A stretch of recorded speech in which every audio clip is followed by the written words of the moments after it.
Hello friends. ठंडी के इस मौसम में आप पढ़ने का आनंद ले रहे होंगे। एक तो आराम है कि गर्मी के मौसम में पसीने और गर्मी की वजह से दिक्कत होती है पढ़ने में, लेकिन ठंडी में आप आराम से पढ़ पा रहे होंगे। चलिए आज के टॉपिक की शुरुआत करते हैं। आज हम साइकोलॉजी में आपके लिए लेकर आए हैं एक टॉपिक, नया टॉपिक, समाजीकरण, सोशलाइजेशन। इस टॉपिक से भी कई बार क्वेश्चन आते हैं और सीटेट में जो क्वेश्चनों का स्तर होता है वह डायरेक्ट तथ्य पर आधारित नहीं होते, फैक्ट्स पर बेस्ड नहीं होते। वो एक सिचुएशन क्रिएट कर देते हैं और उसके आधार पर आपको वो अच्छे से पढ़ करके समझ करके उत्तर देना होता है। ये जो टॉपिक है ये सब उस पढ़ करके समझने में आपकी हेल्प करेंगे। तो चलिए शुरू करते हैं। समाजीकरण, सोशलाइजेशन। अरस्तु एक दार्शनिक हुए, महान दार्शनिक हुए हैं। उन्होंने कहा था कि मनुष्य एक सामाजिक प्राणी है। अब ये जो बात कही इसी को हम आज इस पर ही डिस्कस करेंगे। जब बच्चा जन्म लेता है उस समय वह रक्त, मांस और हड्डियों का जीवित पुतला होता है। न तो उसमें कोई सामाजिक गुण होता है उस समय और न ही कोई समाज विरोधी गुण होता है। मतलब हम कह सकते हैं कि जन्म के समय जो शिशु होता है वह न तो सामाजिक होता है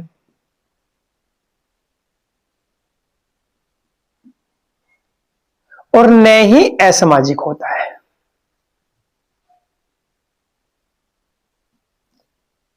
तो फिर कैसा होता है? उस समय जो शिशु होता है वह समाज के प्रति उदासीन होता है। समाज के प्रति उदासीन होता है। चलिए समझते हैं कि समाजीकरण है क्या। समाजीकरण सही में कहें तो एक प्रक्रिया है। और कैसी प्रक्रिया है? जिससे हम मानव बनना सीखते हैं। यदि समाजीकरण ना हो तो हमारा जीवन पशु के समान, यानी बच्चे का जीवन कैसा हो जाएगा? पशु के समान हो जाएगा। एक उदाहरण हम इसमें देख सकते हैं। जंगल बुक में जो मोगली का करैक्टर दिखाया गया है वो उसका पालन पोषण जंगल में होता है, तो इसलिए उसमें मनुष्य जैसे गुण नहीं आ पाते। तो समाजीकरण एक प्रक्रिया है जिससे हम मानव बनना सीखते हैं। यह भी कह सकते हैं कि समाजीकरण एक विधि है जिससे संस्कृति, सभ्यता और अन्य विशेषताएं एक पीढ़ी से दूसरी पीढ़ी में ट्रांसफर होती हैं। यह भी समाजीकरण ही है। चलिए जानते हैं समाजीकरण की क्या क्या विशेषताएं हैं। समाजीकरण यानी सोशलाइजेशन एक निरंतर चलने वाली प्रक्रिया है।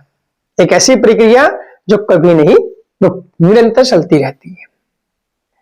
समाजीकरण जो होता है वो बच्चे की शारीरिक और मानसिक वृद्धि और विकास दोनों में सहायक होता है।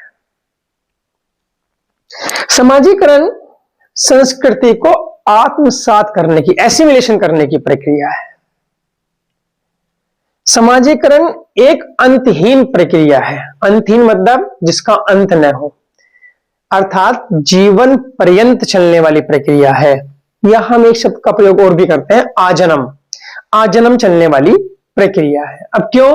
क्योंकि बचपन से लेकर बुढ़ापे तक हम किसी न किसी भूमिकाओं का निर्वहन करते रहते हैं। अनेक भूमिकाओं का निर्वहन हमें करना पड़ता है।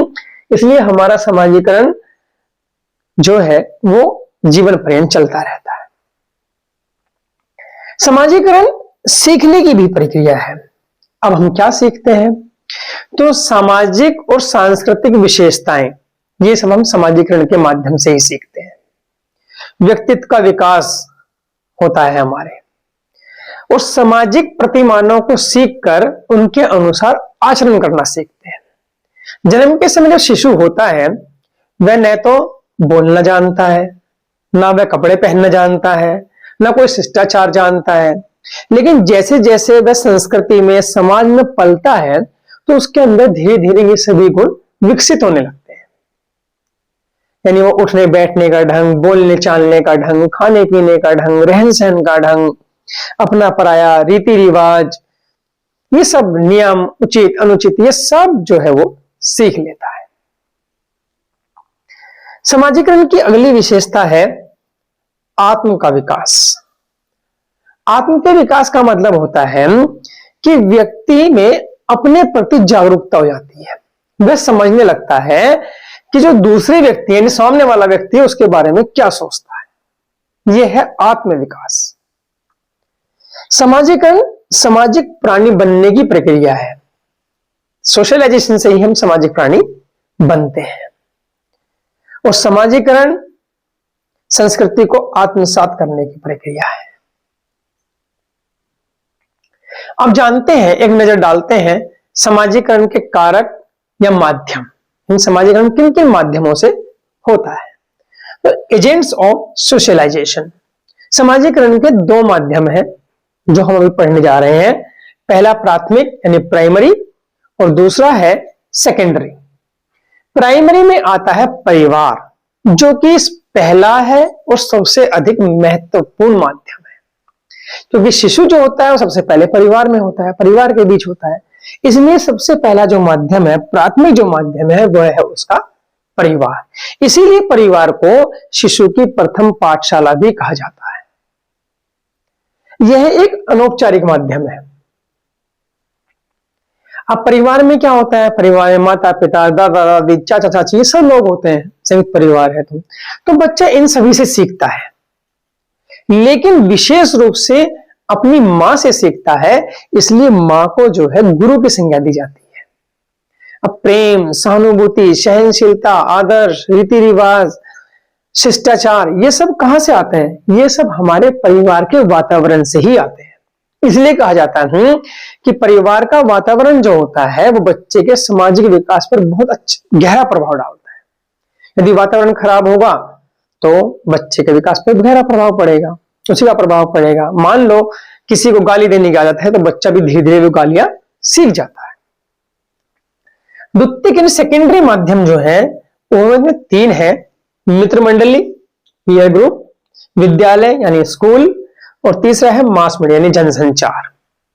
पीयर ग्रुप, जो शिशु यानी बच्चे, छोटे बच्चे होते हैं, वो क्या करते हैं, हम उम्र के बच्चों से दोस्ती करते हैं, उनकी दोस्ती होती है, उनका ग्रुप बन जाता है, समूह बन जाता है। तो उससे वो क्या सीखते हैं, सहयोग सीखते हैं, समझदारी सीखते हैं और भावनात्मक समर्पण, ये सब चीजें वो सीखते हैं। समर्थन भी सीखते हैं भावनात्मक। लेकिन इसमें कभी कभी वो बुरी आदतें भी सीख जाते हैं, नकारात्मक प्रभाव उन पर पड़ जाते हैं। दूसरा सबसे इंपॉर्टेंट जो माध्यम है, जो कि औपचारिक माध्यम है, वह है स्कूल, विद्यालय। विद्यालय में जाने पर बच्चा क्या सीखता है, अनुशासन, संस्कृति, ये सब बातें विद्यालय में वो सीखता है। और विद्यालय में बौद्धिक विकास के साथ साथ उसका कौन सा विकास, संवेगात्मक विकास और सांस्कृतिक विकास भी होता है, या यूं कहिए कि बच्चे का सर्वांगीण विकास होता है। तीसरा माध्यम है इसमें जनसंचार। सेकेंडरी में तीसरा पॉइंट है जनसंचार, मास मीडिया। अब मास मीडिया, आज के टाइम में तो बच्चे पैदा होते ही मोबाइल देखने लगते हैं, तो TV, radio, newspaper, social media, इन सबसे ही बच्चे सीखते हैं। आजकल तो ऐसा हो गया है कि बच्चे जन्म के कुछ समय बाद ही मोबाइल के आदी हो जाते हैं। कुछ खाना पीना हो, दूध पीना हो, तो भी वो मोबाइल देख कर सीखते करते हैं। कुछ भी चला दीजिए, फिर वो क्या होता है, उसी से वो सीखते रहते हैं। सोचने की क्षमता भी बढ़ती है और सामाजिक दृष्टिकोण भी प्रभावित होता है। लेकिन जहां इसके कुछ फायदे हैं वहां इसके नकारात्मक प्रभाव भी है। सकारात्मक प्रभाव है तो नकारात्मक प्रभाव भी है। तो जनसंचारी मास मीडिया क्यों, दोनों प्रकार के इफेक्ट होते हैं, नकारात्मक भी हो, सकारात्मक भी।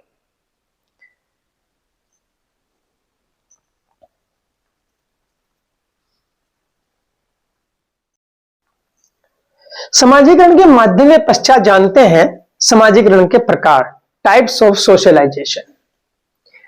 समाजीकरण के जो प्रकार है उनमें सबसे पहला है प्राथमिक समाजीकरण, मतलब प्राइमरी सोशलाइजेशन।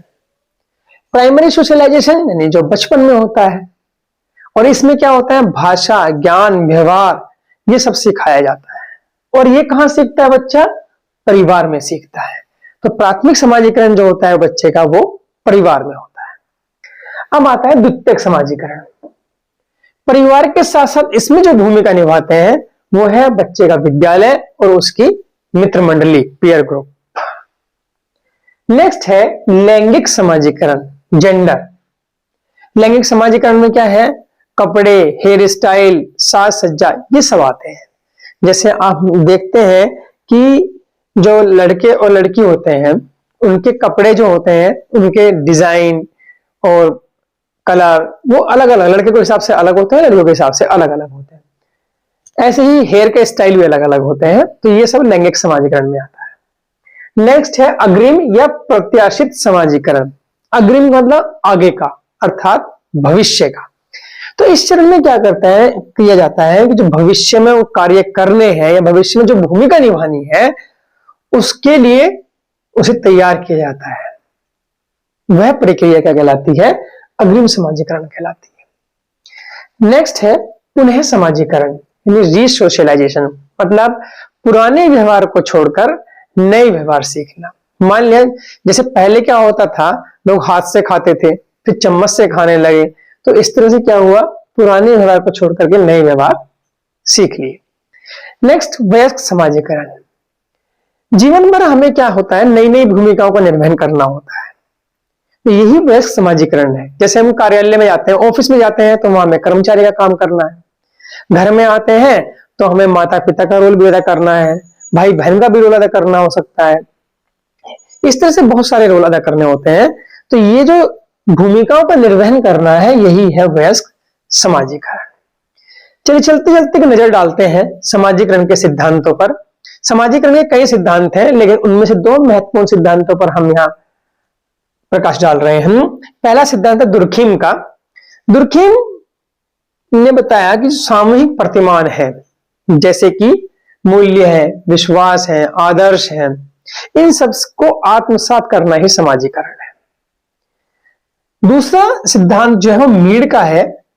यह सिद्धांत ज्यादा प्रसिद्ध है। मीड ने एक बुक लिखी है, माइंड, सेल्फ एंड सोसाइटी। इस बुक में उन्होंने बताया है कि बच्चे के विकास के केंद्र में मूल रूप से एक तत्व होता है जिसको उन्होंने नाम दिया स्व। स्व का मतलब क्या है? अपने बारे में और दूसरे के बारे में समझ विकसित होना, यह स्व है।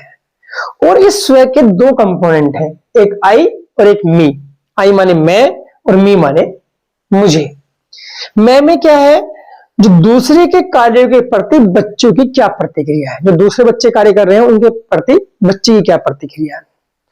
और मुझे का अर्थ है, मुझे में क्या लिया गया कि मेरे द्वारा किया गया व्यवहार, यह मी में आता है। इस तरह से ये मीड का सिद्धांत है। आज हमने सोशलाइजेशन की प्रक्रिया को समझा और समझ करके इसे आत्मसात करना है, क्योंकि जो प्रश्न आते हैं वो एक स्थिति के आधार पर आते हैं, एक सिचुएशन बेस्ड आते हैं। इसलिए ये कंसेप्ट आपको अपने माइंड में आत्मसात करके रखने हैं। चलिए मिलते हैं नेक्स्ट वीडियो में अगले टॉपिक के साथ।